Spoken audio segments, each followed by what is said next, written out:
my maiden name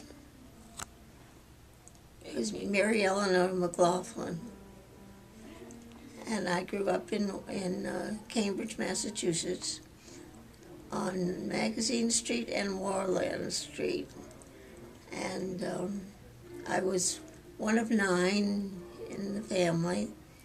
We had 6 boys and 3 girls, and my younger sister is she and I are the only living members of the family.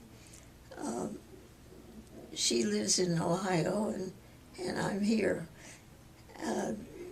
In Massachusetts, well, as I said, we were one of 9, and we went to Blessed Sacrament School through 8th grade, and then we went to St. Mary's. I did.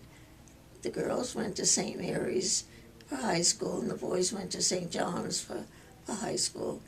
And then I went to Newton Hospital training for nurses. And, oh goodness, I don't remember how many places the boys went. And I graduated from Newton in 1941, and I did general nursing for 3 years, and then I went in the service, and I was in the Army for 2 years, and in a 184th General Hospital in England, and then we went to France. We were getting ready to go to the Pacific, and then VJ Day came, so we didn't go.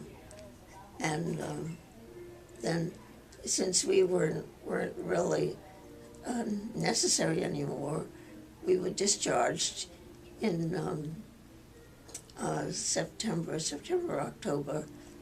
of 44, and I came back to the States, and I went to work for an obstetrician and gynecologist in his office, and for surgeries, and I had met a young man in the Army, and we became quite friendly, and then he was a paratrooper, and he was in the Battle of the Bulge in Nijmegen, and he was severely injured. He had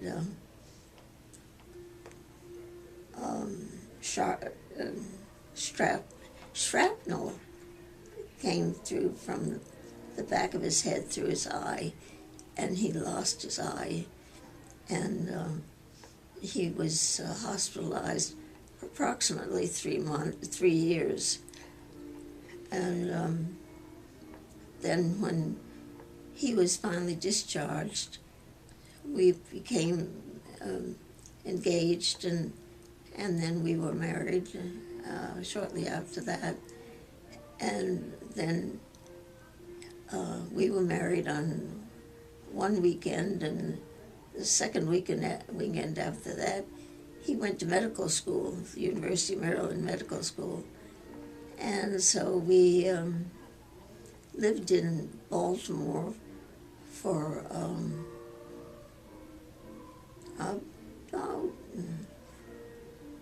about almost 4 years, I think. And we had 2 little girls by then.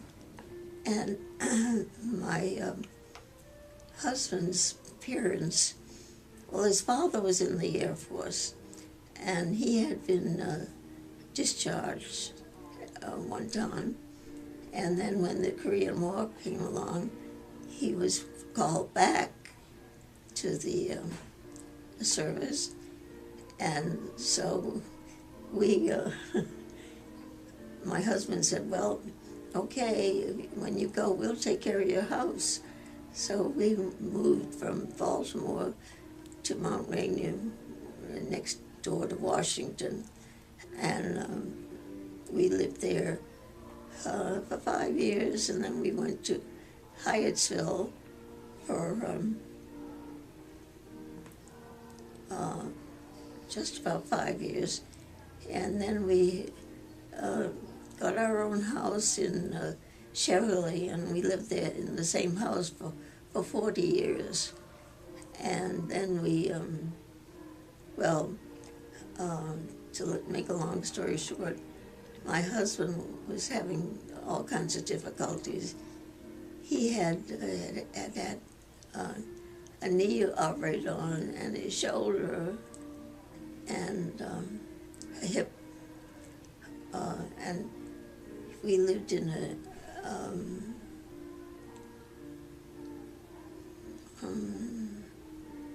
two-level,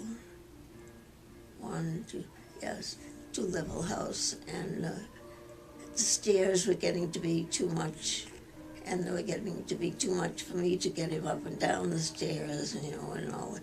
And he had frequent falls, so that my family decided that was too much. So we first went to a condominium, which we liked very much. And then after that, we went to what they call it?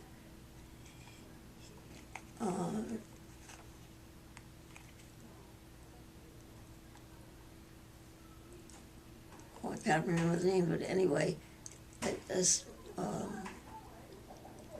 you're on your own pretty much. Assisted living? But you don't, Is it assisted living?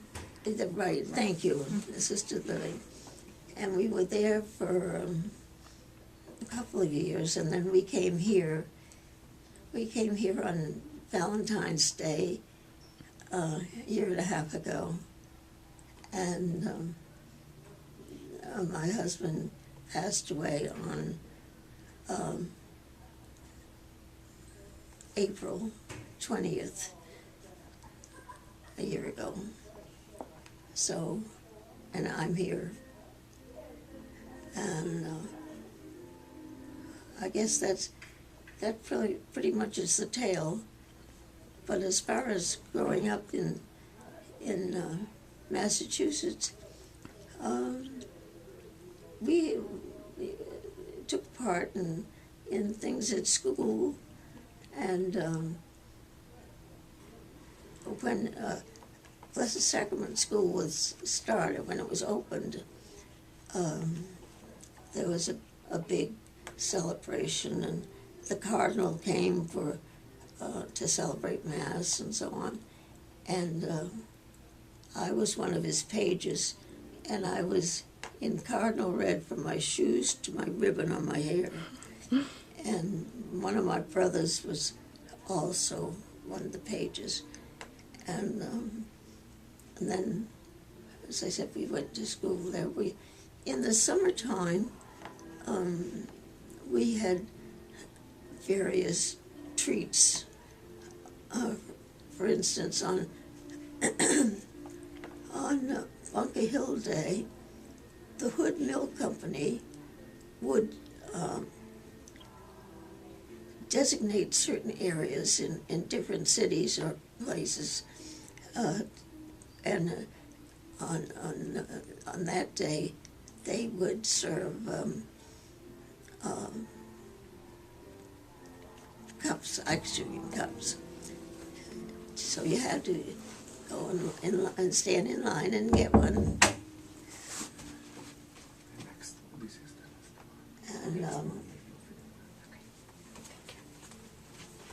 And listening to the beautiful lady. Everything okay. I wanted to tell Leah that I like her blonde hair. We were getting the ice cream. And then on the 4th of July, a field out called Soldiers Field outside Harvard Stadium, and they would have these huge bonfires. Well, we always went to that. And other things that we did, when my father had his vacation, he would take us to go up to Harvard, to the various museums, and he knew pretty much about them anyway. I think he'd been there several times. And there were lots of things to see. And my favorite was the glass flowers exhibit, and it was just magnificent. It really was. And they were old. They weren't anything new. They'd been there for years. And another thing that he did was he would take us to the Esplanade concerts on the Boston side of the Charles River. And I don't know, you may know that there's a shell there where the Boston Symphony performs in the summertime.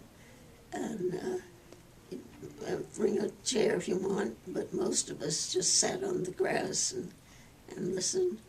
And it wasn't every night, but quite a few times. And we walked from our home to the shell and back again. And for several reasons,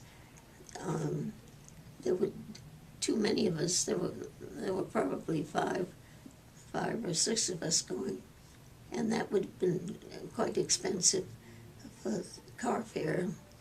And we didn't have a car, and besides that, it was more fun to go. It was a long walk too, and my father, of course, had worked all day, and then he took us for another walk, or two walks.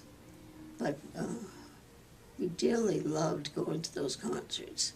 And, you know, Arthur Fiedler was a real showman anyway, and they had a great time. And so did we.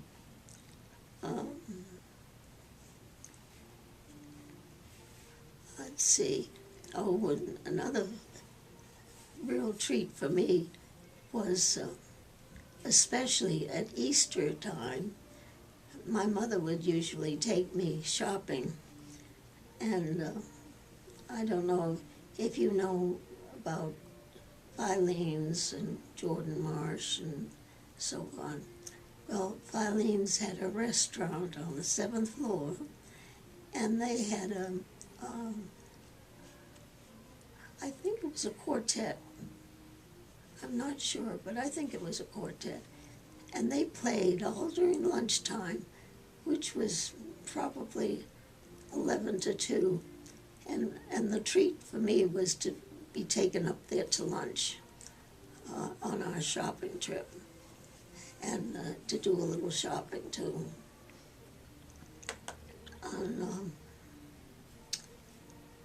And we always made a big thing about birthdays, and everybody had his or her own cake and candles and gifts and so on. And this was it, right? Partly depression, and after that it was still the depression, and so nobody had too much, and you just made do with what you had. You didn't know anything different, and it was good. We managed to survive very well. So, any questions? Well, a couple of questions. Sounds like you've lived in several different communities over the years. And I was just wondering, For you, what does it mean to be a part of a community? Well,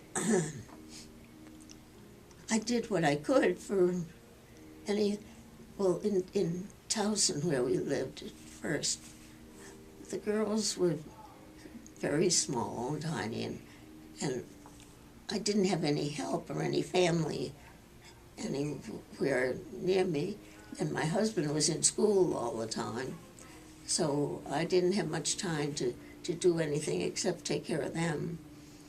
And in Hyattsville, they were in school, and the parents were expected to help in the schools, so I had special days. I don't remember now which ones they were, but we were expected to go to the school at a specified time to serve the luncheons, to get the table set and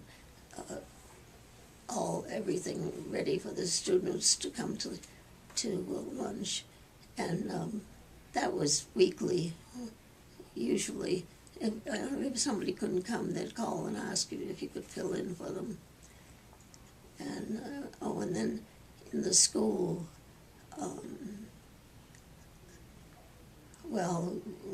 we helped out. I know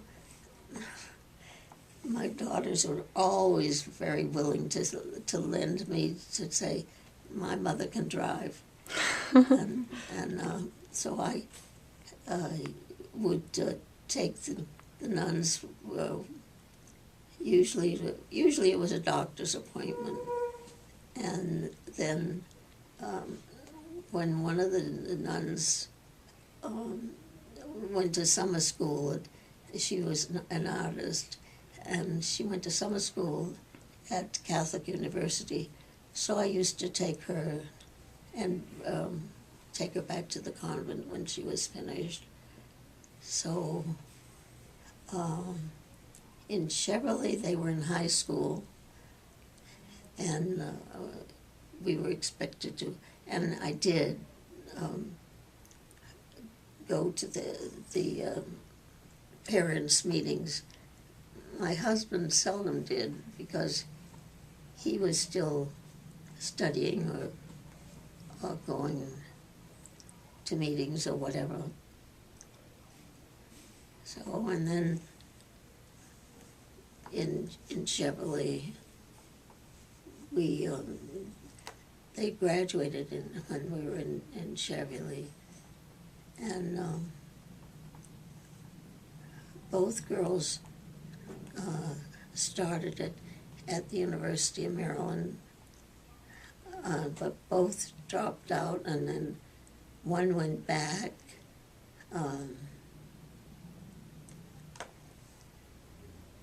twice, I think, and she finally finished up with her master's in psychology. She is a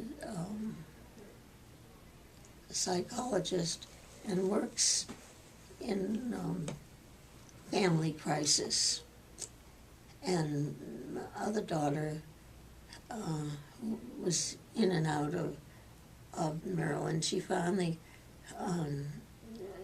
took a nursing course and graduated from that, and then she was working pediatrics first and then general medicine. But she got involved in a situation that developed into a serious infection for her, and it lasted about 5 months, but she died after that. So she's been gone about 6 years. But my son went to Maryland. Well, he went to Woodward School for Boys in Washington first, and then he went to Maryland. And then he, when he graduated from Maryland, he, excuse me, he wanted to go to veterinary school, so he was checking all the schools, mostly in the eastern part of the country. But his father insisted that he could find a school closer than that. So anyway, it wasn't any closer, but he and his bride were on vacation when a veterinary doctor for whom Patrick had worked called and wanted to know if he was still looking for a place. And my husband said, yes, he was. So he had a place for him. And as I said, they were on vacation and up in Massachusetts and Connecticut. And, so I had to get on the phone and find out where they were and get them back here so he could get ready for wherever this school was, which happened to be the University of Florida. So he was accepted. He was one of several in the first class at a veterinary school at the University of Florida. And so he graduated from that, and he has his own practice in Damascus, and his older son is a veterinary doctor also, and his preference is cows. Oh, okay. And he works for several farmers. The laboratory work and things like that. So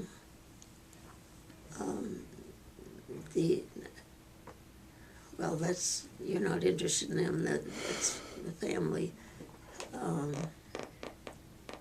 But anyway, they're fine.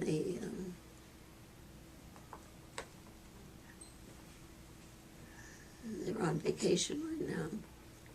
So, anything else? No, I think that's good.